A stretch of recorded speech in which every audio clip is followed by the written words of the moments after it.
ये खबर पारुल यूनिवर्सिटी द्वारा प्रस्तुत की गई है। देखिए, हम इसीलिए मुद्दा उठा रहे हैं, जो इंसान को धोखा दे उसे भगवान माफ कर देता है। ये भारतीय जनता पार्टी, इसकी सरकार ने भगवान राम को धोखा दिया है।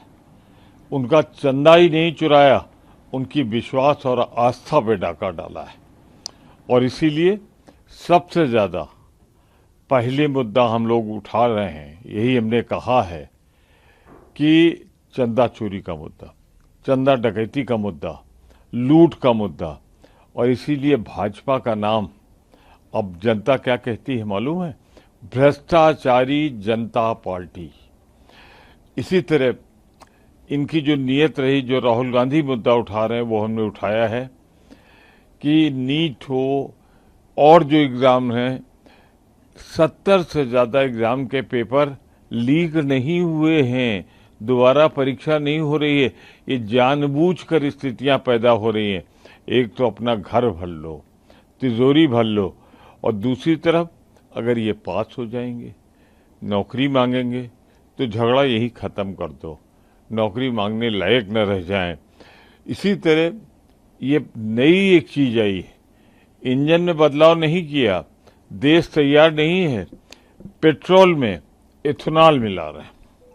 ये इथेनॉल इंजन को खराब कर रहा है। ये एक बड़ी भारी साजिश है। कुछ लोग जो इससे जुड़े हैं वो पैसा कमाएं। इसी तरह जमीन का घोटाला, मुख्यमंत्री मध्य प्रदेश सहित इस समय हर नेता भाजपा का लगा है जितना लूट सको लूटो। और याद रखिएगा, जब युवा पीड़ित होता है, आज 40 साल की सबसे बड़ी बेरोजगारी मोदी सरकार की देन है। ये मुद्दा हमने उठाया है, कई है। मणिपुर में फिर से हिंसा भड़क गई है, कहीं आवर्षण है, पानी नहीं बरसा है, सरकार की कोई तैयारी नहीं, प्रधानमंत्री घूम रहे हैं इधर उधर। तो याद रखिए, भाजपा ने भगवान राम को धोखा दिया है। हम ये मुद्दा सबसे पहला उठाएंगे।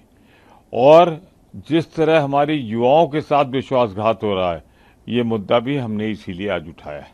सर, संतों का सबसे बड़ा जो अखाड़ा है, निर्मोही अखाड़ा, वो भी राम मंदिर ट्रस्ट के पुनर्गठन की मांग को लेकर सुप्रीम कोर्ट पहुंच गया है। ये भी एक बड़ा मुद्दा हो चुका है। एक चीज बता दें आपको, ये अखाड़ा पीछे रह जाएंगे। जरा जनता के बीच में भाजपा वाले जाएं तो जो जनता उठाएगी, इनसे एक एक पैसे का हिसाब मांगेगी। इधर उधर की बात कर देने से कि भाई वो हनुमानगढ़ी में नमाज होगी, मैं कहता हूं सरासर झूठ है। कभी आज तक हनुमानगढ़ी में कोई नमाज नहीं पढ़ी गई, कोई इफ्तार नहीं हुआ। सिर्फ अपना पाप छिपाने के लिए भारतीय जनता पार्टी दूसरों पे आरोप लगा रही है। याद रखिएगा, 6 महीने बाद पब्लिक के बीच में भारतीय जनता पार्टी घुसने लायक नहीं रहेगी। इंसान को धोखा दो, भगवान माफ करता है। भगवान को धोखा दो तो दुनिया में कोई माफ नहीं कर सकता। सर, एक बात जो आप लोग बार बार दोहराते हैं कि 2/3 मेजोरिटी प्राप्त करने की कोशिश सरकार कर रही है। अब जो ये नई पार्टी है, जो टीएमसी से टूटकर 20 सदस्य आए हैं, एनसीपीआई पार्टी, इसको सर्वदलीय बैठक में आमंत्रित किया गया है। यूटीवी उद्धव ठाकरे गुट के जो 6 सांसद हैं, उसको एकनाथ शिंदे गुट में विलय की मंजूरी दे दी है लोकसभा स्पीकर ने। तो तैयारी तो देखिए, मैं फिर कह रहा हूँ, रणनीति है हमारी, हम इसका खुलासा नहीं करेंगे। लेकिन इतना साफ कर दें, भारतीय जनता पार्टी का या एनडीए सरकार का न 2/3 बहुमत था, न है, न होगा। एक सर आखिरी सवाल है, राहुल गांधी अपने इस हट पर रुके हुए हैं कि किसी भी कीमत पर छात्रों की भविष्य के साथ हम खिलवाड़ नहीं होने देंगे। तो क्या संसद में राहुल गांधी का सबसे बड़ा मुद्दा यही इस बार रहने वाला है? देखिए, हमारा मुद्दा वही जो राहुल गांधी का मुद्दा है। मैं सिर्फ इतना कहना चाहता हूं, हमें गर्व है अपने नेता राहुल गांधी पर।